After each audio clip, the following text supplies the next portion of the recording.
Hello everyone. सो आज हम पढ़ने वाले हैं फार्माकोविजिलेंस। सबसे पहले जो हमारे माइंड में पहला क्वेश्चन आता है कि ये फार्माकोविजिलेंस है क्या, ये टॉपिक क्या है, क्या फार्माकोविजिलेंस है। So whenever we want to know about any particular topic, तो हमारी एक स्ट्रेटेजी रहती है कि हम उस पर्टिकुलर टॉपिक के नाम को दो पार्ट्स में डिवाइड कर लेते हैं। यहाँ पर हमने क्या किया है, फार्माकोविजिलेंस को हमने डिवाइड कर दिया है इनटू फार्माको एंड विजिलेंस। दो first word which is derive from the Greek word pharmakon and vigilance is derive from a Latin word vigilare. Pharmakon का मतलब क्या होता है, ड्रग, एंड विजिलेयर का मतलब क्या होता है, keep watch on, to watch the effect of the drug on the patient and we must regularly watch the effect of the drug. यानी कि रेगुलरली हमें इसके इफेक्ट को देखते रहना है। किसके इफेक्ट को, ड्रग के इफेक्ट को पेशेंट पर। और विजिलेंस का मतलब क्या है, सिर्फ विजिलेंस वर्ड को अगर हम और डिस्क्राइब करें तो जैसे पुलिस अपनी विजिलेंस रखती है, बनाए रखती है, या सीबीआई जो है वो अपनी विजिलेंस बनाए रखती है, नजर रखना उस पर्टिकुलर एरिया पर या उस पर्टिकुलर स्टेट पर नजर बनाए रखना। तो यहाँ पर फार्माकोविजिलेंस का भी क्या मतलब है कि pharmacovigilance is also the programme in which we keep watching the effect of drug to the patient। हमें ड्रग के इफेक्ट देखते रहना है, उस पर नजर बनाए रखनी है कि पेशेंट पर ड्रग का क्या इफेक्ट हो रहा है। या तो ड्रग जो है वो दो तरीके के इफेक्ट कर सकता है, it may be a beneficial effect or it may be a adverse effect. तो ड्रग जो होते हैं वो बेसिकली दो तरीके के इफेक्ट प्रोड्यूस करते हैं, या तो वो बेनिफिशियल इफेक्ट होगा, गुड इफेक्ट जिसको आप बोलते हो, बेटर इफेक्ट, या समटाइम्स ड्रग क्या करता है, वो एक ऐसा इफेक्ट कॉज कर देता है जिसकी हमें नीड नहीं थी, that is known as a unwanted effect, adverse effect, या फिर आप उसे बोल सकते हो एडवर्स रिएक्शन। और उसको हम एक टर्म दे देते हैं ADR, adverse drug reaction. In 2002 WHO ने एक डेफिनेशन निकाली थी फार्माकोविजिलेंस की, जिसमें उसने कहा था कि pharmacovigilance is a science and activity deals with the detection, assessment, understanding and prevention of ADR। Pharmacovigilance होता है वो एक साइंस होती है जिसमें हम क्या क्या पढ़ते हैं, डिटेक्शन करते हैं ADR का, यानी एडवर्स ड्रग रिएक्शन के बारे में हम सारी जांच पड़ताल करते हैं, उसको डिटेक्ट करते हैं कि कैसे ADR हुआ है या एडवर्स रिएक्शन कैसे हुआ है। असेसमेंट करते हैं ADR का। असेसमेंट का मतलब कि किस लेवल का हुआ है, माइनर है, मेजर है, मॉडरेट लेवल है, या फिर सीवियरिटी ज्यादा है।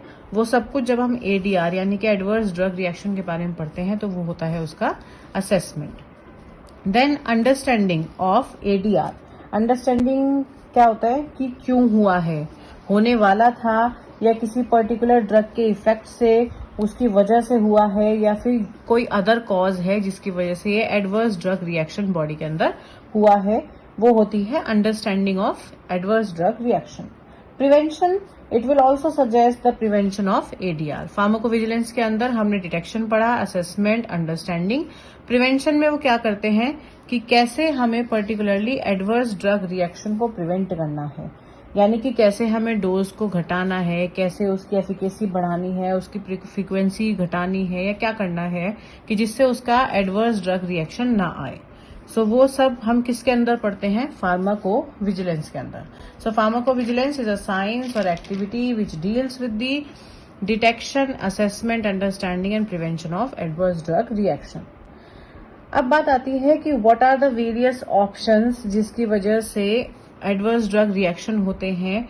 सो उन ऑप्शंस को पता करके उनको प्रिवेंट करना, ये भी हम फार्माकोविजिलेंस के अंदर करते हैं। अगर हम फार्माकोविजिलेंस के बारे में पढ़ रहे हैं तो हमें ये भी पता होना चाहिए कि उसका बेनिफिट क्या है, हमें क्यों बेनिफिट हो सकता है फ्रॉम फार्माकोविजिलेंस।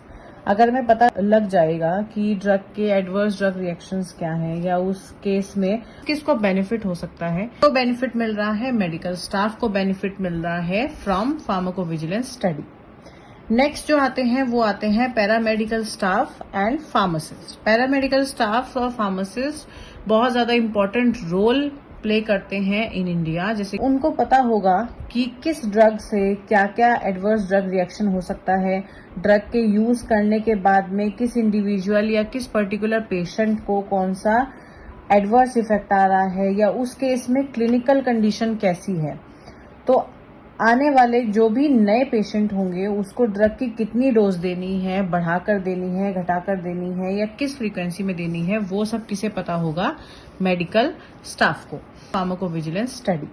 और अभी भी बहुत से ऐसे विलेजेस हैं जहां पर फार्मासिस्ट नहीं पहुंच पाए हैं, वहां पर पैरामेडिकल स्टाफ, नर्सेज वगैरह ही उनकी भी कमी है या फिर वो ही हैंडल करते हैं जितना भी ड्रग के एडमिनिस्ट्रेशन। नेक्स्ट जो आते हैं वो आते हैं paramedical staff and pharmacist. Paramedical staff और फार्मासिस्ट बहुत ज्यादा इंपॉर्टेंट रोल प्ले करते हैं इन इंडिया। जैसे बहुत से ऐसे विलेजेस हैं जहां पर फार्मासिस्ट नहीं पहुंच पाए हैं, वहां पर पैरामेडिकल स्टाफ, नर्सेज वगैरह ही उनकी भी कमी है या फिर वो ही हैंडल करते हैं जितना भी ड्रग के एडमिनिस्ट्रेशन हो या as well as they also help in the treatment and prevention of the adverse drug reaction. Staff ही पर्टिकुलरली जो ड्रग है उसको एडमिनिस्टर करवाती है। फार्मासिस्ट क्या करवाते हैं? मैन्युफैक्चर करते हैं या देते हैं ड्रग को। तो उस केस में अगर फार्माकोविजिलेंस स्टडी हमें पता होगी, इन दोनों को बहुत फायदा होगा। जो पैरामेडिकल स्टाफ है उसको कौन सी दवाई कितनी डोज में देनी है वो बता पाएंगे।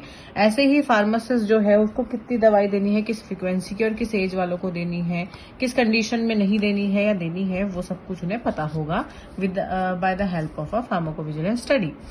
नेक्स्ट आता है pharmaceutical company. Pharmaceutical companies are manufacturing और फॉर्मुलेटिंग द ड्रग। ये वो हैं जो मैन्युफैक्चर कर रही हैं ड्रग्स को, जो फॉर्मुलेट कर रही हैं ड्रग्स को। सो दे मस्ट नो कि जो एडवर्स ड्रग रिएक्शन आ रहा है ड्रग का वो कैसा आ रहा है या आ रहा है या नहीं आ रहा है। उनको जब एडवर्स ड्रग रिएक्शन का पता होगा तो वो जब ड्रग को पैकेजिंग करेंगे, उसकी लेबलिंग करेंगे किसी भी बॉटल में, तो उसकी जो पैकेजिंग लेबल लगाई जाती है तो उस पर वो एक प्रिकॉशन मेंशन कर सकते हैं। वो एक प्रिकॉशन लिख सकते हैं कि keep away from this particular atmosphere और स्टोरेज और फ्रॉम द हीट और समथिंग। ये सब कुछ वो फार्मास्यूटिकल कंपनी अपनी फॉर्मुलेशन की पैकेजिंग पर मेंशन कर सकती है। एंड अगर किसी भी फॉर्मुलेशन में एरर आ रहा है, जैसे कि एक मैन्युफैक्चरिंग एरर होता है और वो अगर उसमें आ रहा है या किस तरीके का एरर आ रहा है, तो कंपनी को अगर पता होगा तो उससे फार्मास्यूटिकल कंपनी को भी बेनिफिट मिलेगा कि उसकी जो ड्रग है उसका साइड इफेक्ट जो है वो कम हो जाएगा।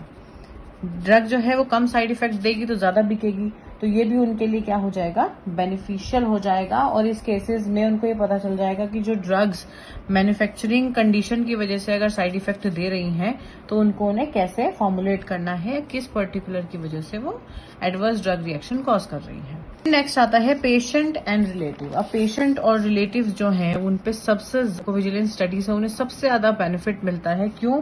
क्योंकि जो पेशेंट होते हैं एक्चुअली में दवाई देनी है हमें, उन्हीं को ही हमें दवाई एडमिनिस्टर करवानी है। तो अगर उन्हें पता होगा दवाई से ये ड्रग रिएक्शन आता है, या उनको अगर हम बता देंगे कि भाई उस पर्टिकुलर ड्रग के थ्रू ये रिएक्शन आ रहा है या ये एडवर्स इफेक्ट है, तो उनसे वो पहले से ही उन चीजों से प्रिकॉशन लेकर रहेंगे। जैसे कि अगर हमको कहें कि आपको इस पर्टिकुलर कंडीशन में दवाई नहीं लेनी है, या आप अगर इस दवाई के साथ कोई और दवाई जो है उसको मैच कर देते हो, मिक्स कर देते हो, तो उससे क्या हो जाएगा कि इसका एक एडवर्स ड्रग रिएक्शन आ जाएगा। तो ऐसा नहीं करना है। तो विजिलेंस की स्टडी की वजह से किसको बेनिफिट हो रहा है? पेशेंट को हो रहा है और उनके रिलेटिव्स को हो रहा है। सपोज एक पेशेंट को एडवर्स ड्रग रिएक्शन मिला है एक पर्टिकुलर ड्रग से, तो वो अपने रिलेटिव्स को बताएगा कि भाई आपको इस ड्रग को खाना है तो इससे ये नॉजिया फीलिंग आती है या वॉमिटिंग होती है या फिर कोई एक पर्टिकुलर ड्रग रिएक्शन होता है, तो उससे वो पर्टिकुलर रिलेटिव नेक्स्ट टाइम के लिए उस ड्रग को लेते हुए बहुत ही प्रिकॉशन और प्रिवेंशन बहुत मेजर्स अप्लाई करेगा।